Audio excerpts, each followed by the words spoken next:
கர்ப்பப்பை வாயில் புற்றுநோயோ இல்லை ஏதாவது புண்ணோ ஏற்படுறதுக்கான சான்ஸ் இந்த ஒயிட் டிஸ்சார்ஜ் கொடுக்குமா அப்படிங்கிறது தான்.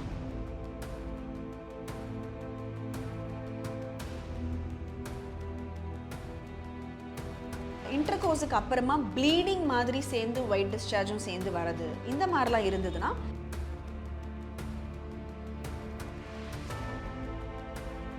3 வருஷத்துக்கு ஒரு வாட்டியாவது அந்த பாப் ஸ்மியர் அப்படிங்கிற அந்த கர்ப்பப்பை வாய் டெஸ்ட்டை நம்ம பண்ணும்பொழுது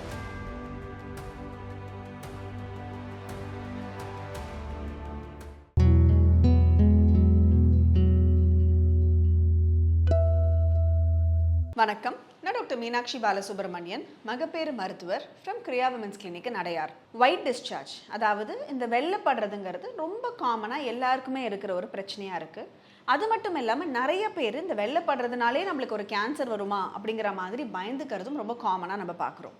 இந்த ஒயிட் டிஸ்சார்ஜ்னா என்ன, இது யாருக்கெல்லாம் வரும், எதை நம்ம டாக்டர்கிட்ட எடுத்துகிட்டு போய் பார்க்கணும் அப்படிங்கிறத பற்றி நம்ம இப்போ இந்த வீடியோவில் பார்க்கலாம். ஸோ நம்ம எப்படி நம்மளோட வாயில் சலைவா ஊறுதோ அதே மாதிரி தான் நம்மளோட கர்ப்பப்பை, நம்மளோட முட்டைப்பை, நம்மளோட சர்விக்ஸ் அதெல்லாம் நல்லபடியாக வேலை செஞ்சுக்கிட்டு இருக்கு அப்படிங்கிற அறிகுறி தான் ஒயிட் டிஸ்சார்ஜை தவிர ஒயிட் டிஸ்சார்ஜ் பட்டாலே அது நம்மளுக்கு பிரச்சனை அப்படிங்கிறது அர்த்தம் கிடையாது. ஸோ ஒரு காமனாக எல்லாருக்குமே பார்த்தீங்கன்னா அந்த ஒரு பீரியட் வரத்துக்கு முன்னாடி, பீரியட் வந்ததுக்கு அப்புறமா அண்ட் கருமூட்டை வளர்ச்சி ஆகிற அந்த நேரத்தில் எல்லாருக்குமே அந்த வெள்ளைப்படுறதுங்கிறது கூடுதலாக இருக்கும்.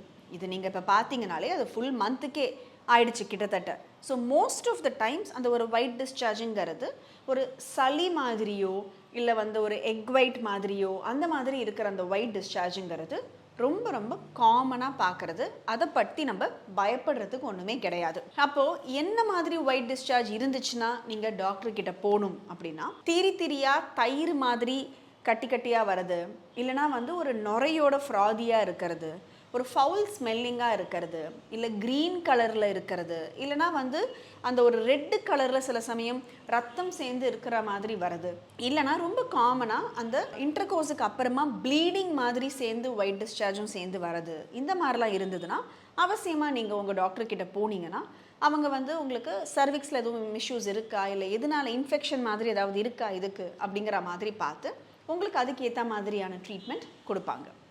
அண்ட் ஒன்று நம்மளுக்கு நிறைய பேர் அந்த ஒரு சிக்கன் சாப்பிட்டா ஒயிட் டிஸ்சார்ஜ் வருது, அப்புறம் உடம்பு ரொம்ப சூடாயிடுறதுனால ஒயிட் டிஸ்சார்ஜ் வருது அப்படிங்கிற மாதிரி ஃபீல் பண்ணுவாங்க.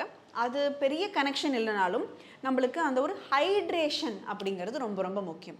ஸோ நம்ம தண்ணி நிறையா குடிச்சு, நம்ம அட்லீஸ்ட் ஒரு 3-4 லிட்டர்ஸ் வாட்டராவது குடிச்சு நம்ம ஒரு ஹைட்ரேட்டடாக இருக்கும் பொழுது இந்த மாதிரியான பிரச்சனைகளோ இல்லை யூரினரி இன்ஃபெக்ஷனோ நம்ம ரொம்ப காமனாக வரதை நம்மளால் தடுக்க முடியும்.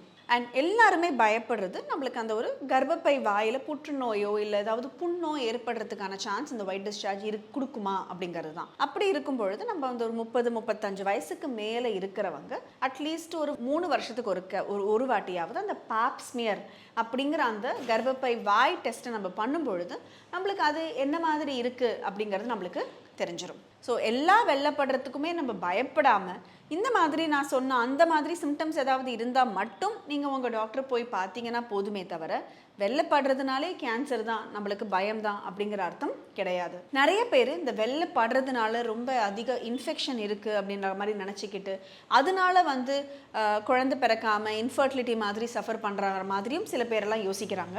அதுவுமே நம்மளுக்கு இன்ஃபெக்ஷன் இருக்கா இல்லை நார்மலாக நம்மளுக்கு வர ஒயிட் டிஸ்சார்ஜா அப்படிங்கிறத நம்ம டாக்டர்கிட்ட போய் கன்ஃபார்ம் பண்ணிட்டோம் அப்படின்னா இன்ஃபெக்ஷனுக்கு உண்டானதை நம்ம ட்ரீட் பண்ணிட்டா அவசியம் அந்த மாதிரி இஷ்யூஸ்லாம் எதுவும் உங்களுக்கு வராது.